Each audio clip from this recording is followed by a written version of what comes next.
Halo semuanya, bertemu lagi bersama saya di channel kesayangan Anda, Bang Doers. Sebuah channel yang membahas alur cerita dari dunia perfilman internasional. Film yang akan kita bahas kali ini adalah Inhuman Kiss. Film yang bertemakan perhororan ini berasal dari negeri Gajah Putih, Thailand. Seseram apa dan sehoror apa film ini? Oke, langsung saja kita mulai alur ceritanya karena sebentar lagi akan ada tukang es krim lewat dan mengganggu proses recording saya.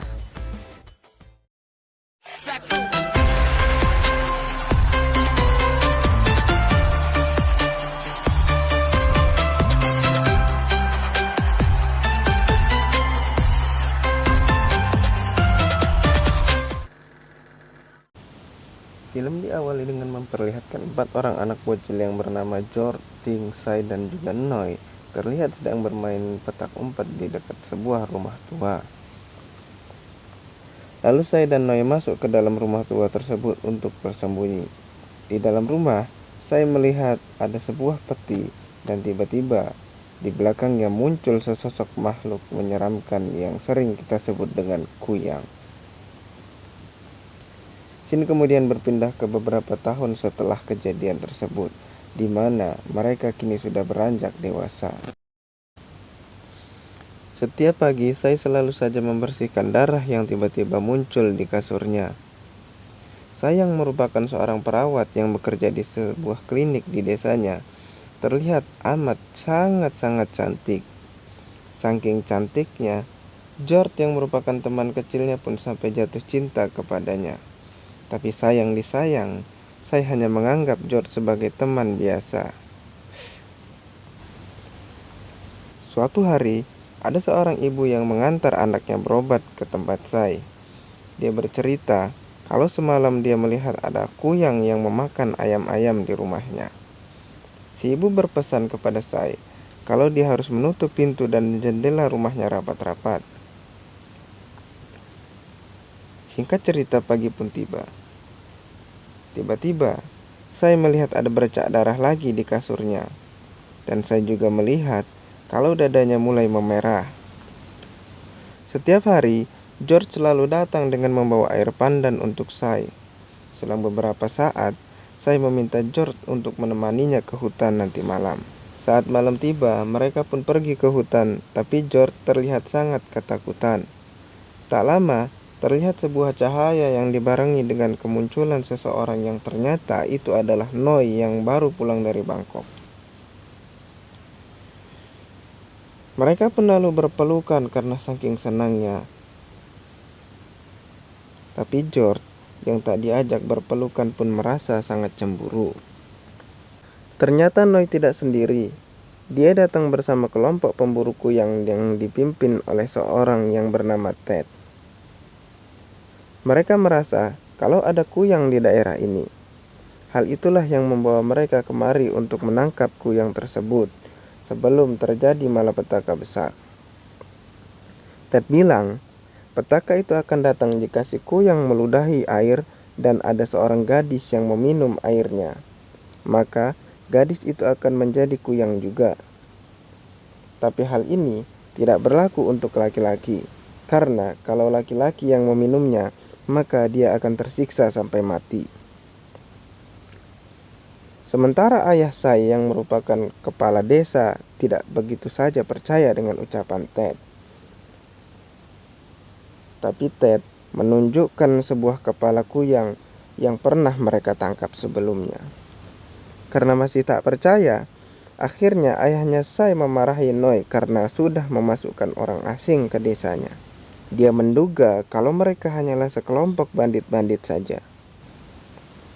Sementara saya yang sedang bersama George di tempat lain bergegas untuk pulang karena dia merasa ada yang aneh pada dirinya. George pun tampak bingung dengan tingkah saya yang tergesa-gesa. Keesokan paginya, kembali saya melihat ada bercak darah di atas kasurnya. Tak lama, saya langsung muntah darah dan dadanya kembali memerah. Di siang harinya warga dihebohkan dengan seekor kerbau yang mati. Noi berkata, mungkin kerbau itu mati karena diserang oleh binatang buas. Noi dan juga saya lalu pergi menemui George yang sedang latihan menembak untuk berburu kuyang. Kemudian Noi mengajak George untuk pergi dari sana karena Noi curiga kalau mereka itu hanyalah orang jahat. Tapi George menolak karena dia yakin kalau ada kuyang di desa ini. Saat malam hari, terlihat Sai yang sedang mengoleskan obat di dadanya mendengar suara George yang menyuruhnya untuk menutup rapat-rapat pintu dan jendela rumahnya agar kuyang tidak bisa masuk ke dalam sana. George pun melanjutkan berburu kuyang bersama para pemburu lain.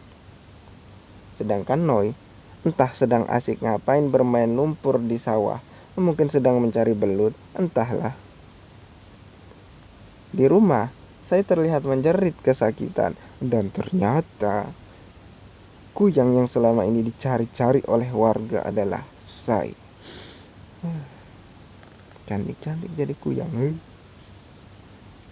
Di tempat lain, Ting menemukan anaknya telah hilang dari tempat tidur. Lalu Ting membangunkan suaminya dan suaminya langsung meminta pertolongan kepada para pemburu kuyang. Ternyata anaknya Ting dibawa oleh kuyang yang tak lain adalah Sai. Mereka pun berusaha menembaki kuyang tersebut, tetapi karena kuyang itu terlalu cepat, mereka tak sanggup untuk mengenainya. Tiba-tiba muncul salah seorang dari balik semak-semak membawa bayi Ting. Ting pun sangat gembira karena anaknya bisa diselamatkan. Noi yang sedari tadi sedang main lumpur di sawah tiba-tiba melihat kuyang yang terbang melintas ke arah rumah Sai. Noi langsung mengejarnya dan mengambil tangga untuk kemudian naik melihat keadaan Sai. Noi sangat terkejut karena ternyata Sai adalah kuyangnya. Saat sudah kembali jadi manusia, saya juga melihat Noi yang sedang mengintip dari jendela. Mana ngintip orang? Saking kagetnya, Noi sampai terjatuh dari tangga dan dia tidak percaya kalau kuyang yang selama ini memakan ternak-ternak di desa adalah Sai. Sai pun terlihat sangat sedih karena tahu kalau dia adalah seekor kuyang, sebuah kuyang, seonggok kuyang, apalah itu namanya. Singkat cerita, pagi pun tiba. Saya yang berangkat ke klinik tidak menemukan Noi di sana. Mungkin Noi pergi karena syok dengan kejadian semalam. Benar saja, ternyata Noi datang ke sebuah kuil untuk meminta bantuan kepada seorang biksu. Biksu itu bilang kalau kuyang tidak melukai manusia. Kuyang tercipta dari ilmu hitam yang membuat mereka menjadi makhluk yang menyeramkan. Segala keputusan ada di tangan Noi. Noi akan membunuhnya atau tidak. Saat pulang ke rumah, ternyata Noi tidak berniat untuk membunuh Sai karena dia membawa seekor ayam untuk diberikan kepada Sai nanti malam. Malam harinya, Sai terlihat ingin berubah menjadi kuyang. Lalu Noi memberikan ayam yang dibawanya tadi agar Sai tidak keluar dari rumahnya.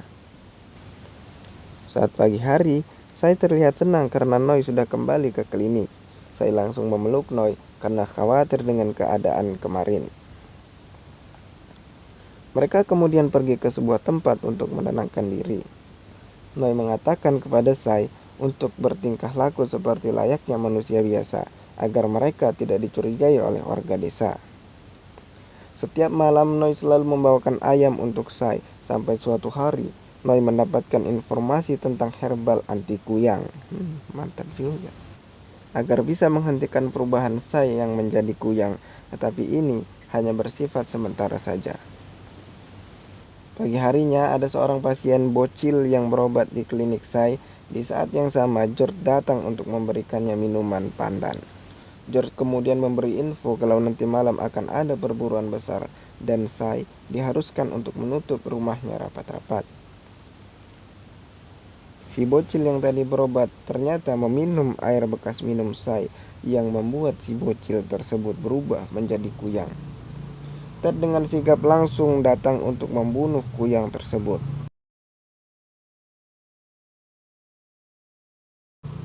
Keesokan harinya, mereka melakukan tradisi pembakaran mayat. Terlihat orang tua si bocil sangat-sangat sedih. Sai kemudian menyadari penyebab bocil itu berubah menjadi kuyang adalah karena bocil itu meminum air bekas minumnya. Di sini saya sangat panik dan merasa takut kalau saja nanti warga sampai tahu hal yang sebenarnya. Untungnya, Noi yang selalu mempunyai semangat visi misi pegadaian bisa menenangkan saya. Kemudian, saya mengajak Noi ke hutan untuk mencari petunjuk tentang kuyang. Malam harinya, saya dan Noi pergi menuju hutan. Tak disangka, Ted mengikuti mereka dari belakang. George kemudian meminta mereka berhenti mengikuti saya dan Noi, tapi mereka tidak menghiraukan George. Sementara saya dan Noi sudah sampai ke rumah tua, dan ternyata di belakang rumah itu terdapat tanaman yang bisa menyala. Noi kemudian menyadari kalau ini adalah herbal untuk menghentikan perubahan kuyang. Dan dia juga tahu kalau itu hanya bersifat sementara. Selama saya memakannya, dia tidak akan berubah menjadi kuyang. Tetapi jika dia tidak memakannya, dia tentu saja akan berubah. Mereka pun kemudian mengambil beberapa herbal untuk kebutuhan saya selama beberapa hari. Karena saya dan Noi saling sayang, mereka di sini pun melakukan adegan a human in kissing in from in the sky in the blues in the night. Jomblo. Ternyata George yang melihat aksi mereka berdua merasa sangat cemburu. Tanpa bisa mengendalikan diri, George langsung memukuli si Noi di tempat tersebut. Sementara kelompok Ted mengejar saya yang berlari sampai masuk ke dalam rumah tua. Di dalam rumah, saya melihat sebuah cahaya merah yang muncul dari sebuah peti. Saat mendekati peti itu, saya teringat dengan korban-korban yang telah dia bunuh, dan juga teringat masa kecilnya saat dimana kuyang mencium dirinya, dan hal inilah penyebab dia menjadi kuyang. Tak lama saya berubah menjadi kuyang dan menghabisi semua kelompok pemburu yang mengejarnya, dan hanya menyisakan Ted seorang diri. George kemudian datang untuk mencegah Ted menembak saya yang sudah menjadi kuyang. Tapi Ted justru malah melempar George sampai tembus keluar rumah. Noi secara tiba-tiba melihat ada dua makhluk yang melintas di dekatnya. Noi pun lalu pergi untuk melihat keadaan saya. Untungnya, saya sudah kembali ke tubuhnya. Kemudian Noi membawa saya pulang secara sembunyi-sembunyi. Sampai di rumah, saya menyimpan herbalnya di atas lemari. Esok harinya, warga dikejutkan dengan kematian para pemburu dan beberapa warga yang ikut dalam perburuan kuyang. Ayah saya kemudian bertanya kepada Ted siapa yang menjadi kuyang dan bagaimanakah bentuk rupanya. Noi yang tak sengaja mendengar percakapan mereka pun merasa khawatir karena saya dalam bahaya. Noi pun lalu pergi mencari saya, tapi di jalan, Noi merasakan dadanya teramat sangat sakit. Mungkin ini karena dia sempat berciuman dengan saya. Warga kemudian beramai-ramai ke rumah saya untuk memastikan kalau saya adalah kuyang. Saya pun bingung, karena herbalnya tiba-tiba menghilang. Saya pun bertanya pada neneknya yang mukanya agak ngeselin sih. Ternyata herbal itu sudah dipindahkan ke keranjang cucian. Maksudnya apa? Saya kemudian mencarinya untuk dia makan sebelum dia berubah menjadi kuyang sepenuhnya. Di luar rumah, ayahnya saya melakukan tembakan peringatan agar warga bisa lebih tenang. Tapi hal ini malah membuat saya terkaget-kaget dan dia tak sengaja menjatuhkan obatnya. Ayahnya kemudian memanggil-manggil saya berkali-kali, tapi saya masih berusaha mencari herbalnya di dalam lumpur. Hingga akhirnya saya berhasil memakannya dan dia langsung keluar dengan alasan dia baru saja selesai mandi. Ted kemudian meminta George untuk bicara yang sebenarnya, tapi karena George masih sayang pada saya, dia hanya diam saja. Dengan cerdiknya, saya berkata kalau kelompok mereka menculik saya dan mau memperkosanya, untung saja George datang menolongnya. Hal ini saya lakukan agar sang ayah dan para warga percaya padanya. Karena George sudah buta dengan cinta, dia pun membenarkan ucapan saya. Lalu kegaduhan pun selesai. Saat sedang di kamarnya, George dihampiri oleh Ted yang merasa kecewa karena George telah berkhianat kepadanya. Lalu tiba-tiba Ted menggigit George dan mengakibatkan George berubah menjadi sesosok monster menyeramkan. Sementara saya mulai kehabisan herbal anti kuyangnya. Lalu Noi kembali ke tempat herbal itu, akan tetapi semua sudah habis terlahap oleh api, dan yang melakukannya tak lain adalah Ted. Noi lalu mencoba menanam herbal itu di rumah, tapi gagal. Kemudian Noi mengajak saya ikut bersamanya pergi ke Bangkok untuk melarikan diri. Mungkin di sana mereka bisa bertemu seseorang yang mampu menyembuhkan saya. Noi meminta saya menemuinya besok saat matahari terbenam. Tapi saya malah terlihat sangat-sangat bimbang dengan keadaan ini. Apakah dia akan ikut dengan Noi atau tidak? Kemudian saya pergi ke rumah George. Sementara di kamarnya, George mendengar bisikan-bisikan dari Ted untuk segera membunuh saya. Ketika saya sampai di rumah George, George menceritakan yang sebenarnya. Kalau dialah yang pertama kali melihat saya berubah menjadi kuyang. Pada malam di mana saya tergesa-gesa untuk pulang, George pun mengikuti saya dari belakang. Dan tak sengaja, George melihat saya berubah menjadi kuyang. Dia juga tak percaya kalau orang yang sangat dia cintai ternyata adalah sosok kuyang tersebut. Dan George sengaja ikut dalam perburuan agar bisa menyelamatkan saya dari kejauhan. Saya seketika kaget ketika melihat George yang telah berubah menjadi sosok monster menyeramkan. Sementara Noi terlihat sedang bersama biksu yang kemarin. Lalu sang biksu menceritakan asal-usul kuyang ini pada Noi. Pada malam harinya, Noi sudah menunggu saya di tepi hutan. Tapi saya malah nonton layar tancap bersama bapaknya. Lama-lama dada saya dan Noi terasa sangat-sangat sakit. Sementara George sudah berubah menjadi monster besar yang siap membunuh kuyang saya. George terlihat terbang dan berusaha untuk membunuh saya yang sudah berubah menjadi kuyang. Untungnya Noi datang tepat waktu dan berhasil menyadarkan George yang terhasut oleh Ted. George lalu memutuskan untuk bertarung melawan Ted yang sama-sama telah berubah menjadi monster. Tapi karena bayaran George lebih sedikit, dia pun harus tewas di tangan Ted. Sementara tubuh saya sedang dipukuli oleh warga. Noi lalu mencoba menghentikan aksi warga itu, lalu membawa tubuh saya ke tempat yang lebih aman. Tapi Ted tak membiarkan mereka pergi. Noi lalu mencoba melawan Ted, tapi belum sempat bertarung. Sang biksu datang menjadi pahlawan penolong dan Ted ditembak sampai akhirnya dia tewas. Sang biksu lalu bercerita kalau dahulu istrinya juga adalah kuyang. Karena takut ketahuan warga desa, dia lalu mengunci istrinya dalam sebuah peti yang dikunci dengan rantai besi. Dan peti yang kita lihat di rumah itu adalah di mana tempat istri sang biksu dikurung, dan dialah yang menyebabkan saya menjadi kuyang. Sang biksu lalu menyuruh Noi untuk membawa saya pergi dari sana. Warga yang sudah terbakar api amarah pun tak membiarkan mereka pergi. Sampai saat mereka tiba di sebuah perahu, Noi kemudian berjanji akan menyembuhkan saya saat mereka sampai di Bangkok nanti. Tetapi tiba-tiba, sebutir peluru menembus kepala saya yang sudah berubah menjadi kuyang. Dan saya pun akhirnya tewas. Melihat kejadian ini, Noi langsung menangis sejadi-jadinya dan film pun tamat. Ending yang sangat membangkitkan.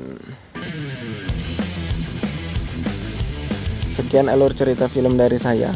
Semoga kalian bisa terhibur dan mohon maaf jika ada salah penyampaian atau kurang dalam menyampaikan alur ceritanya. Oke, saya dan segenap jajaran kru yang gak punya tugas alias pengangguran mengucapkan terima kasih. Gajah di pinggir sarung.